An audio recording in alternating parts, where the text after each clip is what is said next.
नमस्कार. ठाण्याच्या राजकीय, सामाजिक आणि सांस्कृतिक घडामोडींचं वर्तमान चित्र दाखवणाऱ्या ठाणे वर्तमानमध्ये मी नितीन बोरसे आपलं पुन्हा एकदा हार्दिक स्वागत करतो. सादर करीत आहोत आजच्या ठळक बातम्या.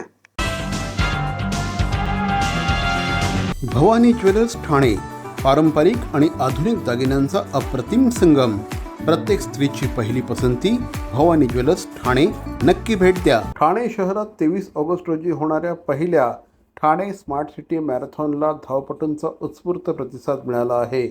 लोक आश्रमचे संस्थापक डॉक्टर अभिषेक राणे यांच्या विद्यमाने आयोजित करण्यात आलेल्या या स्पर्धेसाठी ठाणे जिल्ह्यातून 2000हून अधिक धावपटूंनी सहभाग निश्चित केला आहे. या मॅरेथॉनमध्ये पुरुष आणि महिला गटासाठी 10 किलोमीटरची शर्यत होणार असून 18 वर्षाखालील मुलामुलींसाठी 7 किलोमीटर, 15 वर्षाखालील गटासाठी 5 किलोमीटर आणि 12 वर्षाखालील मुलामुलींसाठी 2 किलोमीटरची शर्यत आयोजित करण्यात आली आहे.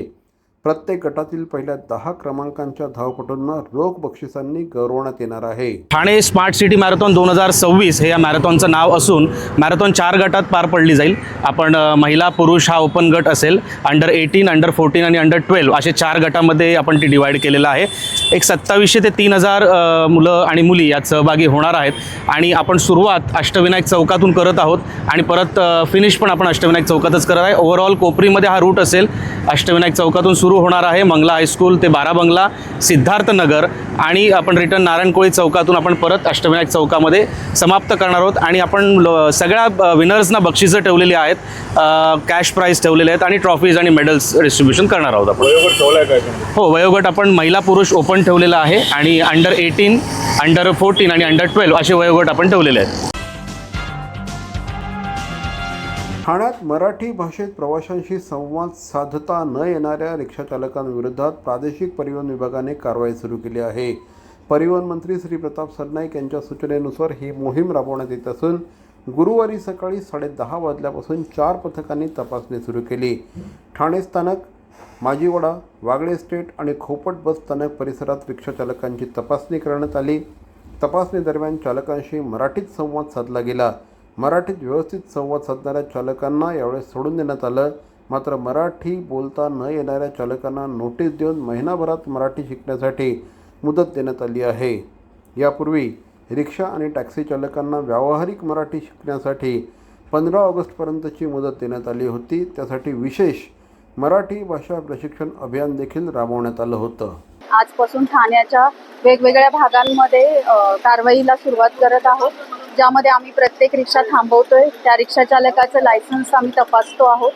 त्या मध्ये त्याचं जे नाव असेल, जे महाराष्ट्रीयन आहेत त्यांचा तर काहीच प्रश्न नाही आहे आणि जे नॉन महाराष्ट्रीयन आहेत त्यांना आम्ही काही प्रश्न विचारतो आहोत आणि जेणेकरून आम्हाला कळेल की त्यांना मराठी भाषेचं ज्ञान किती आहे आणि त्यांना जे जुजबी मराठी ज्ञान आवश्यक आहे ते आहे का, की ते प्रवाशांशी मराठीतून बोलू शकतात का. आणि त्याप्रमाणे आता आमची कारवाई चालू आहे आणि आम्ही त्यांना नोटीस देतोय ज्यांना येत नाही.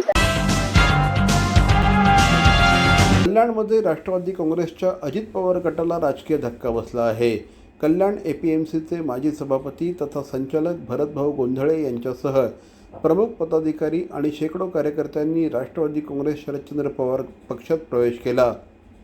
आमदार डॉक्टर जितेंद्र आव्हाड यांच्या नेतृत्वावर विश्वास करत त्यांनी हा पक्षप्रवेश केला आहे. ठाण्यातील पक्ष कार्यालयात झालेल्या कार्यक्रमाला प्रदेश प्रवक्ते महेश तपासे, मनोज प्रधान, गटनेते अभिजित पवार, ज्येष्ठ नगरसेवक प्रकाश बर्डे, ठाणे महिला अध्यक्ष मनीषा भगत, युवक कार्याध्यक्ष राजेश कदम यांच्यासह पदाधिकारी उपस्थित होते.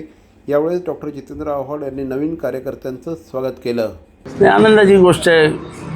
काही माणसं मार्ग चुकले होते. भूला बिछड़ा हुआ घर लौट आता है,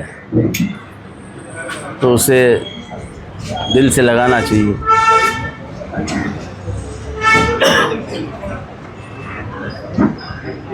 काम करणार कुठल्याही पदाच्या हे विचार करून इथं आलो नाही. मी अपेक्षा करू, मी मोठ्या साहेबालाच मानणारा कार्यकर्ता आहे, पण त्याच्या मागचं रिझन सगळ्यांना माहीत असेल. नेते मंडळींना, आवड साहेबांना जास्तच माहीत असेल.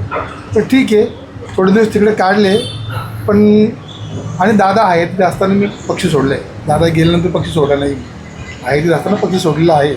आणि आजही दादाच. आता हे सोडून द्या, पक्ष लोक का सोडतात, कशासाठी सोडतात. शेवटी एखाद्या घरामध्ये जेव्हा आपली घुसमट होते तेव्हा त्या घुसमटीतला तो माणूस विचार करतो, मी ज्या पक्षात आलो त्या पक्षामध्ये किती मोकळी हवा होती, मग तो त्या पक्षात परत जातो मोकळी हवा खायला. तेव्हा हा प्रश्न निरर्थक असतो की तुम्ही का सोडली, मग तिथे काय झालं, मग कशाला झालं, असं झालं तसं झालं. काय नाही, तिथे घुसमट होती ती मोकळ्या हवेत येण्यासाठी, म्हणून ते आमच्याकडे आलेले. बाकी उत्तर काही नाही.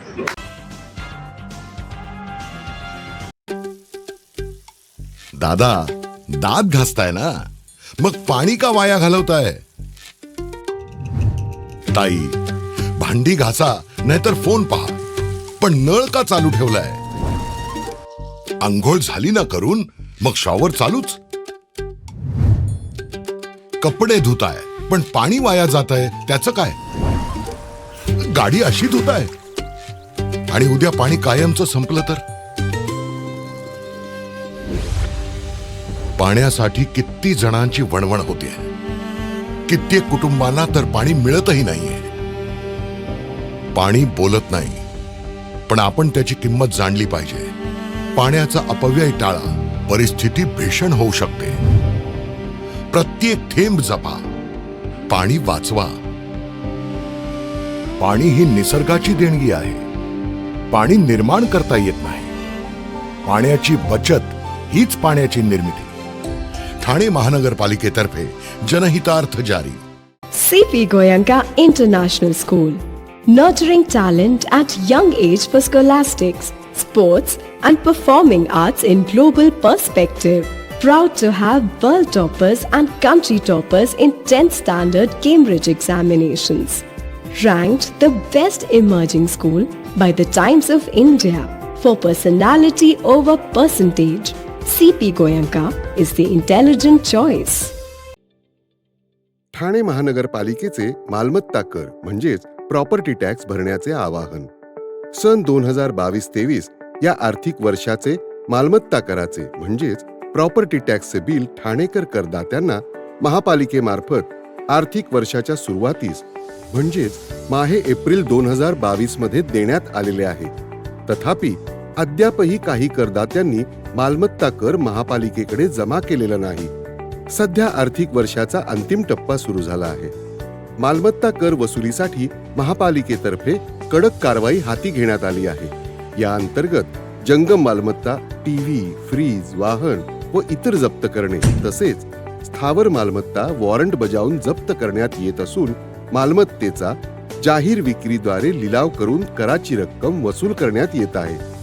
मालमत्तेस पाणी पुरवठा करण्यात येणारे नळ संयोजन खंडित करण्यात येत आहेत. त्याचप्रमाणे थकीत मालमत्ता करावर 2% व्याज आकारले जात असल्याने भरावयाची रक्कम वाढत आहे. आपला मालमत्ता कर propertytax.thanecity.gov.in या लिंकद्वारे तसंच गुगल पे, फोन पे, पेटीएम याद्वारे ऑनलाईन पद्धतीने करण्याची सुविधा उपलब्ध करून दिली आहे. शनिवार, रविवार व सार्वजनिक सुट्टीच्या दिवशी नागरिकांना मालमत्ता कर भरणे सोयीचे व्हावे याकरता महापालिकेचे मालमत्ता कर संलग्न कार्यालय या दिवशी कार्यान्वित ठेवण्यात आलेले आहे. तरी मालमत्ता कर वसुलीची अप्रिय कारवाई टाळण्याच्या दृष्टिकोनातून मालमत्ता कर भरून महापालिकेस सहकार्य करावे. धन्यवाद. जलसंधारण दिनानिमित्त महाराष्ट्रात शुक्रवारी 21 ऑगस्ट रोजी महावॉकेथॉनचं आयोजन करण्यात आलं आहे. राज्यातील सर्व जिल्ह्यांच्या मुख्यालयांवर सकाळी 9 वाजता हा उपक्रम होणार आहे. नागरिकांमध्ये जल आणि मृदू संवर्धनाबाबत जनजागृती निर्माण करणं हा या उपक्रमाचा मुख्य उद्देश असणार आहे. माजी मुख्यमंत्री स्वर्गीय सुधाकरराव नाईक यांच्या जयंतीनिमित्त 21 ऑगस्ट रोजी हा दिवस राज्यभर जलसंधारण दिन म्हणून साजरा होतो. त्यानिमित्ताने मृदू आणि जलसंधारण विभागाकडून विविध उपक्रमांचं आयोजन करण्यात येतं. उपमुख्यमंत्री श्री एकनाथ शिंदे यांनी नागरिक, तरुण आणि शेतकऱ्यांनी मोठ्या संख्येने या उपक्रमात सहभागी व्हावं असं आवाहन केलं असून पाणी अडवू, पाणी जिरवू हा संदेश दिला आहे. जय महाराष्ट्र. माती वाचली तर शेती वाचेल, पाणी जपले तर उद्याचं भविष्य समृद्ध होईल. माजी मुख्यमंत्री स्वर्गीय सुधाकरराव नाईक साहेब यांच्या जयंतीनिमित्त 21 ऑगस्ट हा दिवस आपण राज्यभर जलसंधारण दिन म्हणून साजरा करत आहोत.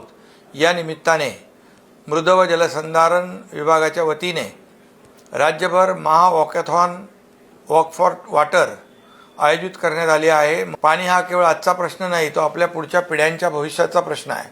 त्यामुळे जलसंधारणाची चळवळ ही केवळ शासनाची नव्हे तर प्रत्येक नागरिकाची चळवळ झाली पाहिजे.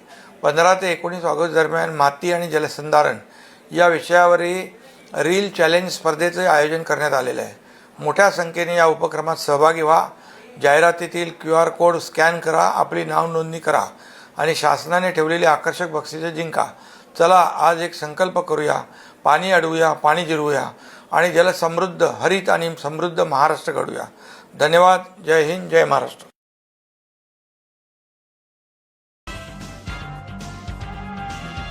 राज्यातील जुन्या आणि धोकादायक सहकारी गृहनिर्माण संस्थांच्या पुनर्विकासाला गती मिळण्याची शक्यता निर्माण झाली आहे.